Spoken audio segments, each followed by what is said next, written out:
Tov, Shalom, Uvracha, Boker Tov, Boker Tov. dimanche 25, Be'ezrat Hashem, Kaf-E, du mois de Tammuz, le 31 du mois de juillet. Beshem Hashem, Naaseh Ben Hatzlach, l'Egdil Torah la dira, à quelques jours de cette période difficile, Ben Hametzarim, dans lequel nous sommes, qui nous mène à Tisha B'Av. Je disais tout à l'heure à Rabbi Abraham, à Yakar, que le mariage de ton fils le lendemain de Tisha B'Av est une réponse magnifique après 2000 ans de galoute à travers les nations du monde où le peuple d'Israël revient enfin sur sa terre, de pouvoir fêter des mariages en Eretz Israël. C'est quelque chose qui est d'une dimension pratiquement incompréhensible pour nous.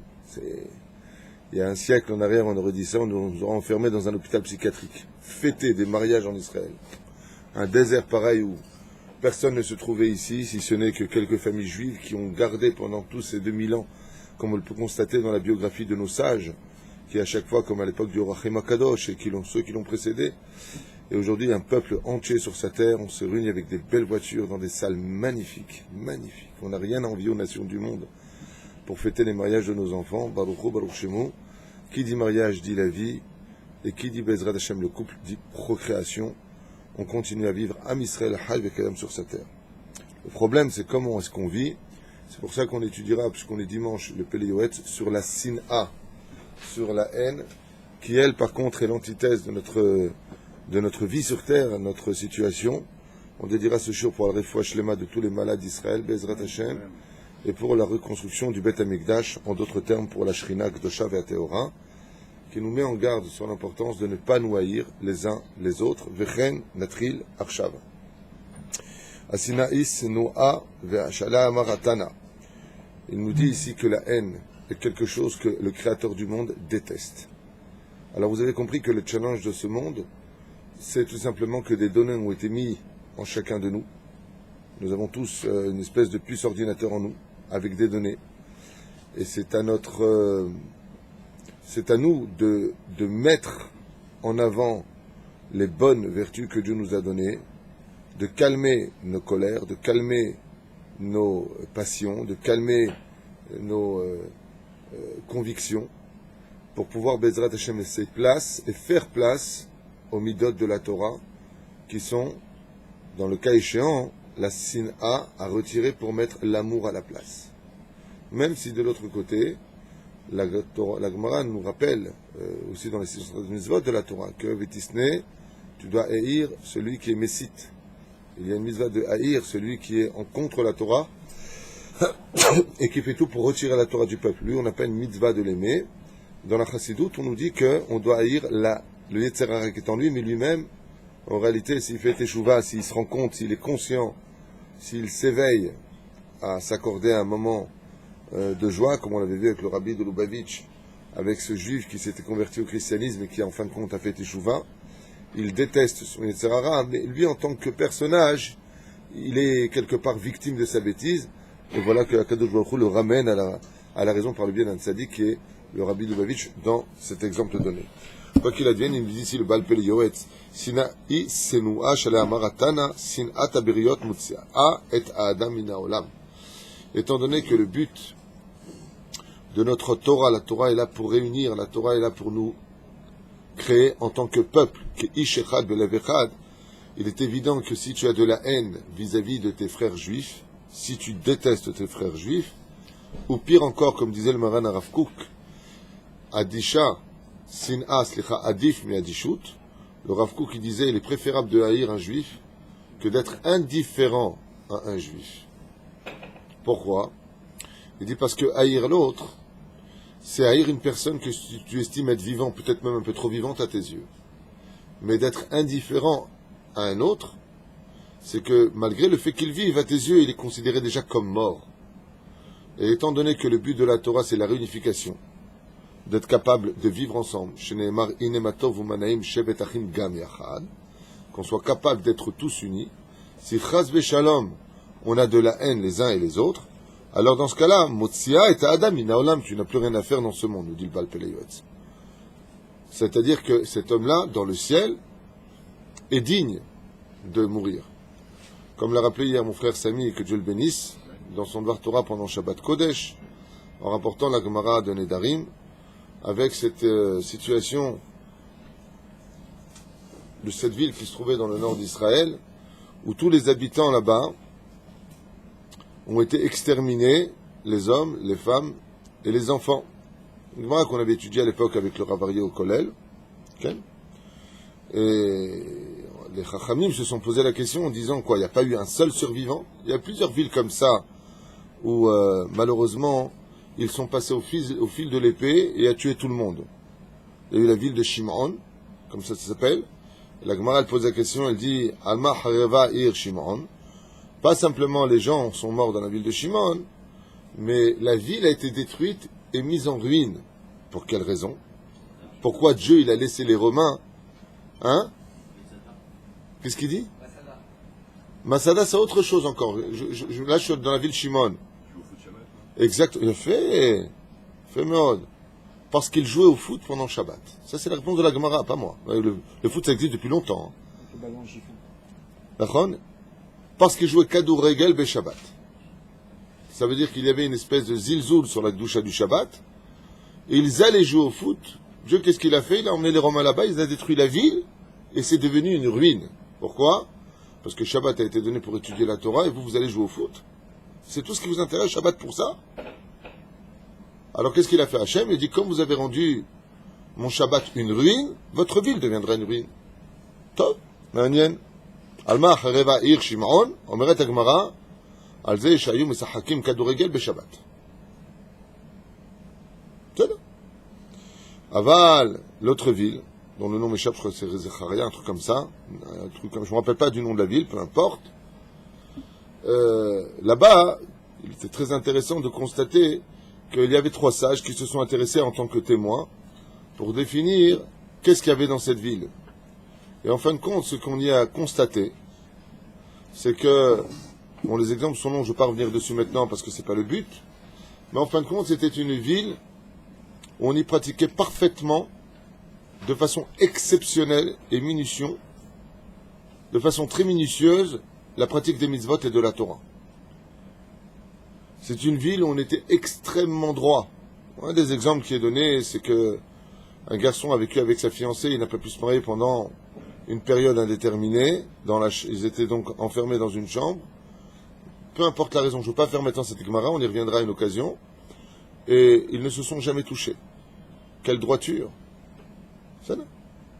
Et les autres exemples sont du même style et encore plus grands peut-être. Alors pourquoi Dieu il les a tous tués, y compris les enfants? C'est parce qu'ils ne tenaient pas compte de la souffrance de leurs frères qui étaient dans d'autres villes. Eux, ils vivaient bien, eux, ils vivaient dans leur monde. Ils étaient indifférents à la perte du temple, aux douleurs des morts qui s'annonçaient chaque jour dans les autres villes. Eux, ils avaient fermé leur ville. C'était une ville on ne peut plus religieuse, on ne peut plus pratiquante, mais qui ne tenait pas compte de l'amour du prochain. Et qui même, va plus loin dit la Gemara, était indifférent à eux. Voilà, je referme cette parenthèse, juste pour nous faire comprendre que la sin'a ou l'indifférence, si vous préférez, sont 2 points qui peuvent mener à la mort, même si tu as de la Torah et des mitzvot dans les mains. Parce que tout le but de la Torah, c'est justement ce qui est en rapport avec l'autre. Ve'ahavta l'ereacha kamocha. C'est l'autre. C'est là. Comme il a dit à Kadosh Baruch Hu Moshe Rabbeinu, descends car ton peuple a fauté. Pourtant Moshe n'a pas fauté, pourquoi il devrait descendre? Parce que d'être un religieux pratiquant pour toi-même, c'est bien, kol hakavod, tu auras ton monde futur, alach lebet olamo, mais ce n'est pas du tout ce qu'attend Hachem de toi. C'est vrai que tu dois te construire pour aller construire, ça c'est évident, mais tu as aussi le devoir de prier pour les autres. Tu as le devoir de t'intéresser à la vie de l'autre, avec le respect et bien entendu les distances à maintenir, pour savoir qu'est-ce que tu peux faire pour lui. C'est l'ensemble du peuple, l'amour du prochain qui mènera à la Géoula plus que tout. Ce sont des choses qu'on a tellement vues que je vais avancer, Rabotai. Comme le dit Michelet, la haine apporte au jugement dur. Quand vous avez des gens qui se permettent de constamment juger les autres, ce sont des gens qui ont de la haine en eux, sachez-le. Quand tu viens pour faire un cours de Torah, si tu ne trouves que des défauts chez les autres, si tu ne trouves que du manque chez les autres, comme on a dit la dernière fois dans le shiur, Pose-toi une seule question. Est-ce que tu es venu aider ou est-ce que tu es venu juger? Pose-toi juste la question. Si tu es venu aider, alors sois doux, sois aimant, sois tolérant, sois patient. Remplis-toi des vertus d'Hachem. Si tu es venu juger, alors annonce-le avant. Dis voilà Rabotai, je viens vous juger. Vous ne faites pas assez bien les mitzvot, vous ne faites pas, vous ne faites pas, vous ne faites pas, vous n'êtes pas. C'est un jugement.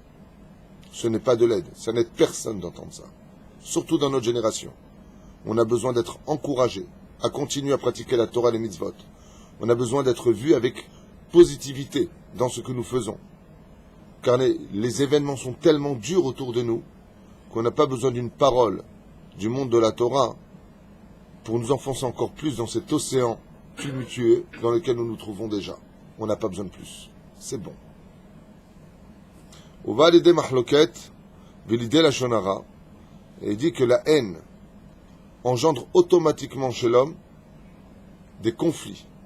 Nous allons rentrer en conflit, en dispute, et bien entendu, sans oublier le Lashon Hara. Donc quand on dit que le Beth Amikdash a été détruit à cause du Lashon Hara et qu'on dit que la Sinatrinam, c'est parce qu'il y avait de la haine qu'on en arrivait automatiquement à nous juger et à faire du Lashon Hara sur les uns et les autres.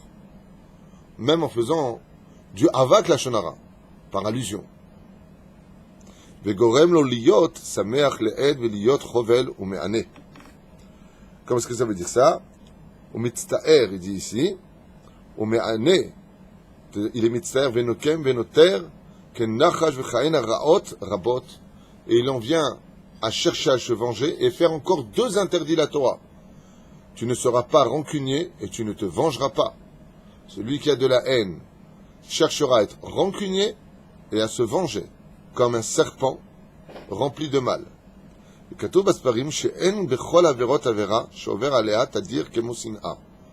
Et les sages nous ont déjà dit dans plusieurs de leurs livres qu'il n'y a pas une faute plus grave au monde qui mène à toutes les fautes comme celle de la haine de l'autre.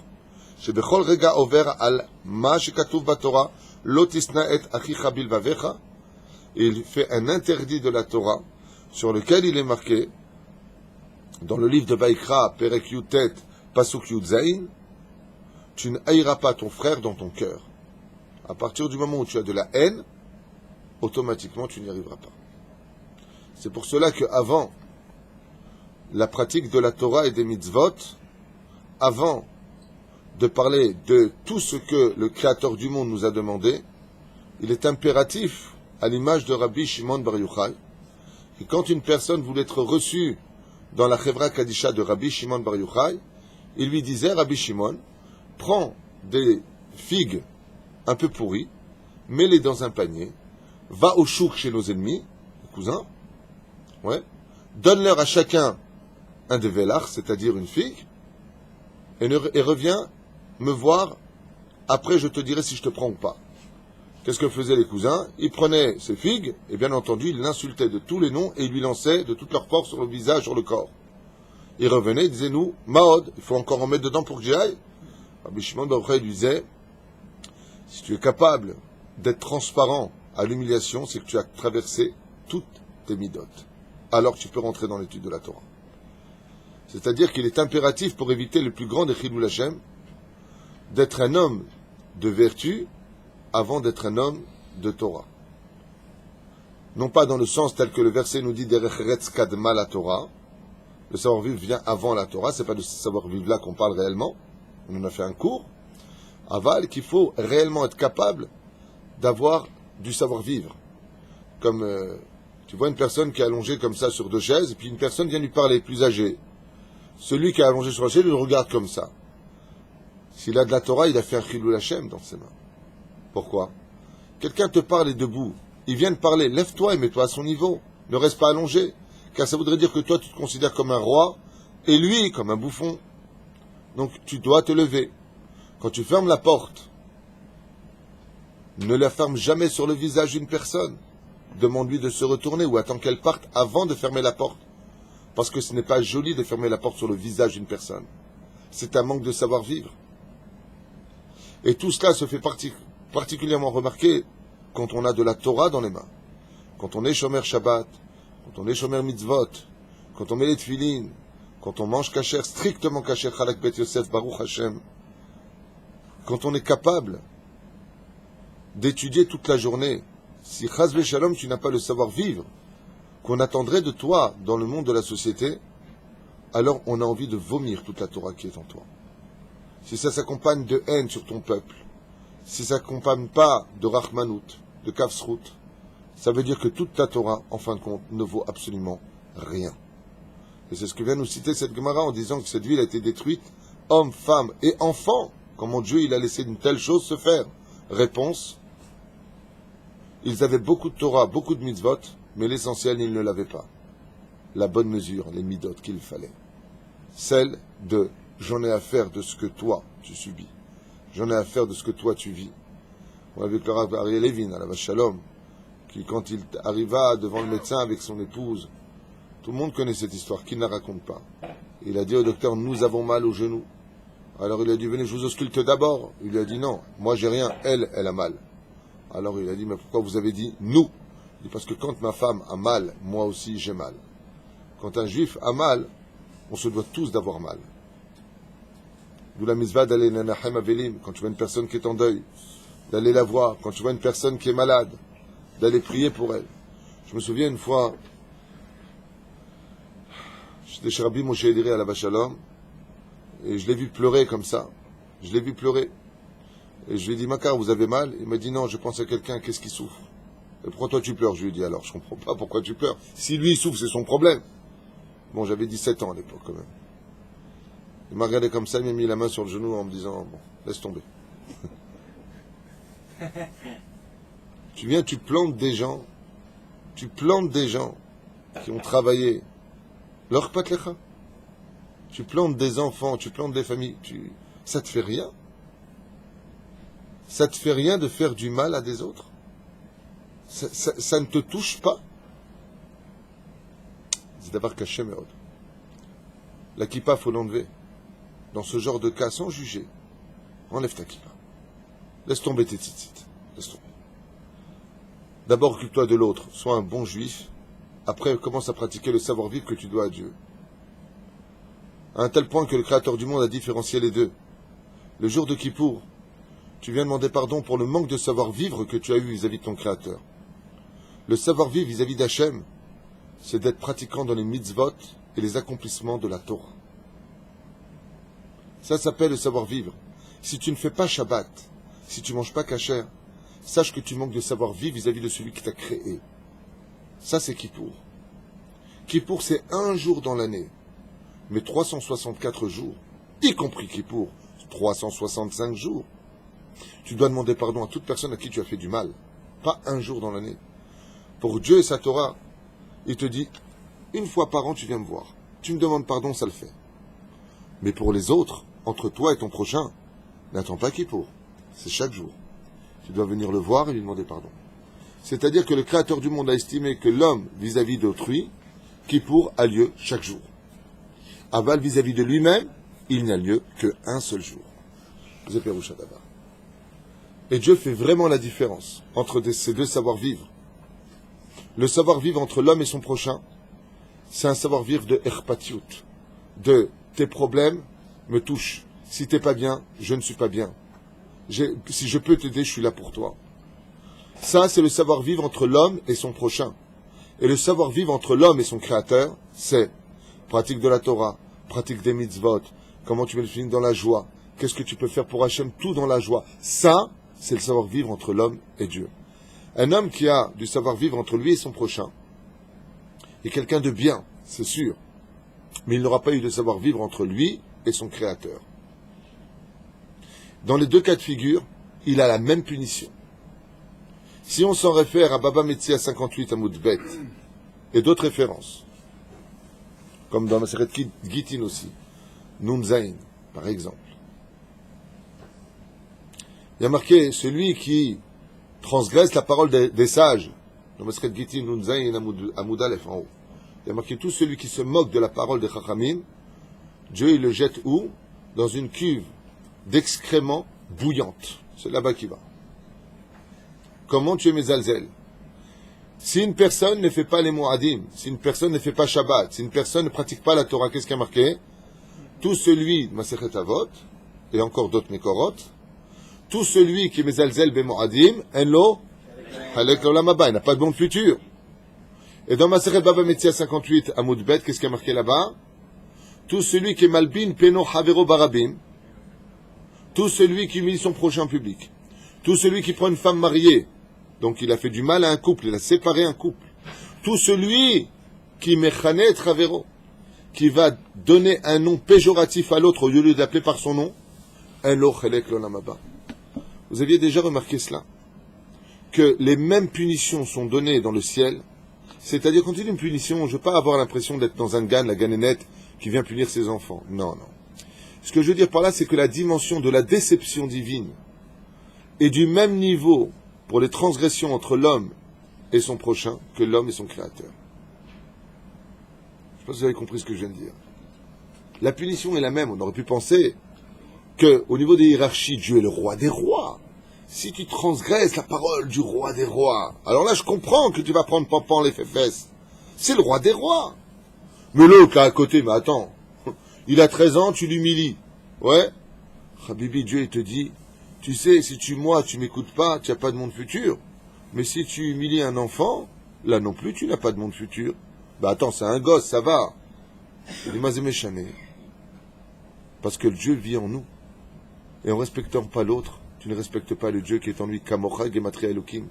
Ve'afta l'ereacha kamocha. Je lui dis, mais moi j'existe dans deux parties. En peuple et en tant que créateur. Je suis divisé, Dieu est unique. Mais il a créé Nefesh Elokam Ma'al. Et la reine, il dit ici, combien il est important de ne pas haïr un juif. Fais attention. Des fois, même avec les enfants, on a l'impression, je ne parle pas de nos enfants personnels, même quand il s'agit des enfants des autres. Ouais, je veux plus l'avoir ici, je veux plus le voir ici, je veux plus ceci, je veux plus cela. Fais attention. Si c'est pour éduquer, ça peut le faire encore, mais de façon mesurée. Mais si tu peux plus voir l'autre, fais attention que ce ne soit pas de la haine. Là, ça devient un sourd de la Torah. Faites attention. Comme ça et bar comme ça. Si tu avais voulu lui donner une leçon mimélée, pourquoi? Pour lui apprendre le savoir-vivre, dis-le, Déa. Tu veux remettre un peu les choses à leur place par Midatadine. D'accord, tu peux le faire. Mais il faut que ce soit dans l'intention d'éduquer. Car ce qui sort du cœur pour l'éducation rentre dans le cœur de l'autre. Ok, j'ai compris, tu as raison. Mais si maintenant tu l'éloignes, parce qu'en réalité tu as de la haine dans ton cœur, alors tu es devenu toi-même un achash. Toi-même tu es devenu un serpent. שנאמר לא תשנא את אחיך בלבביך ועל מה שכתוב ואהבת לרעך כמוך וזהו הטעם שבעוונות שנאת חינם נחרב בית המקדש. Qu'est-ce qu'on faisait au Beth Amikdash? Qu'est-ce qu'on faisait? On venait faire quoi? J'expliquais ça aussi pendant Shabbat Kodesh, là où on était. Le Beth Amikdash, je vais expliquer, c'est le point de rencontre. Pourquoi c'est si important Jérusalem? Parce que Jérusalem est le point de rencontre du peuple juif. Au niveau de la pensée jusqu'à maintenant, tant qu'on n'a pas réellement le Beth Amikdash, nous nous réussissons tous dans le monde entier, où que nous soyons, par la pensée en tant que juif vers le Beth Amikdash. Car quand on prie, on se tourne tous vers le Beth Amikdash. Ce qui fait qu'au niveau de la pensée, tous les juifs s'adressent au même point. Et donc, comme on s'adresse au même point, on crée une unité spirituelle par le biais de la prière. Aval, au niveau géographique, quand on montait au Beth Amikdash, tout le peuple juif, les hommes, les femmes, les enfants, allaient tous se réunir dans un même point. Chacun par sa porte, chacun sa tribu. Donc, la tribu de Réhouven rentrait sous la porte de Réhouven, et ainsi de suite. Mais à l'intérieur, dans le parvis, à l'intérieur de la cour, par contre, on était tous ensemble. Il n'y avait plus de notion de tribu. Quelqu'un posait la question au Shabbat en disant, alors dans ce cas-là, pourquoi avions-nous besoin de rentrer chacun par sa porte? Et j'ai expliqué avec l'aide d'Hachem que pour être uni à l'autre, il faut d'abord connaître sa place. Si tu veux vivre en communauté, si tu veux vivre de façon sociale et équilibrée avec l'autre, tu ne peux y arriver que quand tu connais ta porte par laquelle tu dois rentrer. Si tu te prends, alors que tu es Cohen, comme les Hashmonaïm, pour la tribu de Yehuda, Dieu a exterminé, après 2 siècles pratiquement, tous les descendants des Hashmonaïm. Pourquoi? Parce qu'ils se sont pris pour la tribu de Yehuda. Ils se sont nommés rois sur Israël. Donc si tu ne connais pas la porte qui t'emmène à la hardout, automatiquement tu vas briser la hardout. Ce qui brise notre société, c'est qu'aujourd'hui les enfants se prennent pour les parents se prennent pour les copains de leurs enfants, il y a un mélange de hiérarchie, on parle mal à la police, on n'a plus peur d'eux, donc automatiquement, comme il y a marqué, Shoftim veshotrim tasim bechol sha'arecha, tu mettras des juges et des policiers à toutes tes portes, à chaque porte, nous dit la Torah, pour te dire, et les Chachamim nous disent qu'on se doit d'avoir beaucoup de respect pour la police, parce que sinon tu as brisé la hiérarchie, et il ne pourra plus y avoir d'unité, de shalom dans une société. Il faut craindre la police, avoir du respect pour eux, car elle représente l'ordre. Et s'il n'y a pas d'ordre, il y a automatiquement du désordre. Donc, chaque tribu rentrait, la tribu de Réhouven à sa place, la tribu de Yehuda à sa place, la tribu de Issachar et de Zvouloun à leur place, celui qui étudie, celui qui juge, Dan Yadin Ammo, Dan viendra juger son peuple. Chacun connaissait son poste. Donc, une fois que tu connais ton poste, tu peux mélanger tout le monde. C'est certain qu'ils vont s'aimer. C'est certain que c'est bon. C'est le secret de la hardoute. Quand tu me manques de respect, c'est parce que tu ne connais pas ta place. Dira l'un comme l'autre. C'est parce que tu ne connais pas ta place. Tu vois, des fois, tu vois les enfants comme ils parlent avec leur père. Tu dis, oh, mais comment tu parles à ton père? Ouais, ça va, casse-toi. Comment tu parles? Il ne peut pas y avoir d'unité. Alors, qu'est-ce que ça va créer dans la famille? L'indifférence. C'est pire que la haine, dit le Rav Kook. Ah, ça, fais ce que tu veux, t'as qu'à tomber. Papa. Eh ben, c'est bien fait, voilà ce qui t'arrive. Ah, maintenant, tu fais exactement ce que nous souhaitent nos ennemis, c'est bien fait. Tout ça à cause de quoi? Des parents qui n'ont pas su, tout simplement, connaître leur place dans l'éducation. Laisse pas ton fils te parler comme un manqueur, mais putain. Avec l'humilité qu'il faut. Et je suis ton père, et moi, non. Sois un exemple. Mais si tu avais imposé les limites depuis le début, les enfants ne les auraient pas outragés, ces limites. Mais si tu les laisses faire depuis le début, comme l'autre, une fois à Paris, Hashem Yishmor V'Rachem, un père qui laissait tout faire avec ses enfants. Tout faire. L'enfant, il a eu 16 ans. Le père, un jour, il m'appelle, il me dit, tu peux m'aider, j'en peux plus de mon gosse, qu'est-ce qu'il y a? On peut plus, qu'il se casse de la maison, Mankara. Je lui ai dit, mon cher ami, on ne vient récolter que ce que l'on a semé. Si depuis le début, tu avais montré à tes enfants où était la limite, avec amour, avec humour, mais tu te tenais à ta place, tu serais rentré par ta porte où il y a marqué papa, et toi, qu'est-ce que tu as fait? Tu es rentré par la porte où il y a marqué mon fils. Alors ton fils aujourd'hui te considère comme un copain. Et toi qui as grandi et qui es devenu un peu plus sage et moins de patience par la vieillesse, résultat des courses, tu t'en veux énormément. Et tu m'appelles au secours pour soigner un problème qui n'est plus soignable. Tu as habitué ton fils à Aliyot Mezalzel Becha. Le problème, c'est que dans cette indifférence de l'éducation, tu as rendu ton fils des milliers de fois Hayav Mita, Chaz V'Shalom. Pourquoi? Parce que si tu manques de respect à ton père, tu entraves la mitzvah du Kibud Avayim, mais c'est la faute à qui? Aux parents. Parce qu'on ne laisse pas, bien entendu, ça veut dire qu'on va les frapper, hurler dessus, pas du tout, il faut être un exemple. Aval Mapitam, tu les laisses traiter, toi tu me casses les bonbons. Comme j'entends des enfants qui disent à leurs parents, de toute façon toi tu me casses les... Et encore je suis poli. Pendant Shabbat, Kodesh, à une table, t'entends le gosse qui dit à sa mère, tu me casses les machins. Mais c'est de la faute de qui? Du fils? Pas du tout, je vous affirme. Moi jamais un de mes gosses n'osera me parler comme ça. Parce que depuis qu'ils sont éduqués, depuis qu'ils sont petits, papa c'est pas un copain, ils le savent. Jamais ils me manqueront de respect. Jamais. Hein? Qui c'est qui paye? Ben, c'est pour ça que quand on aime, on éduque bien. Mais on se fait de la peine. Bon, ça va, tu sais, regarde déjà que c'est... Alors c'est toujours pareil, il a une maladie, enfant divorcé, enfin... Nachon, Sodek! Alors donne un peu plus quand il le faut, mais pas au détriment d'un manque de responsabilité. Si vraiment tu veux aimer l'autre, aide-le à arriver à être ce qu'il doit être. Un bon fils, une bonne fille, une bonne éducation. Mais on est dans la génération Mashiach, les enfants qui vont se... Ça, c'est ceux qui veulent se débarrasser de responsabilité. C'est les générations qui le veulent, c'est ceci, cela.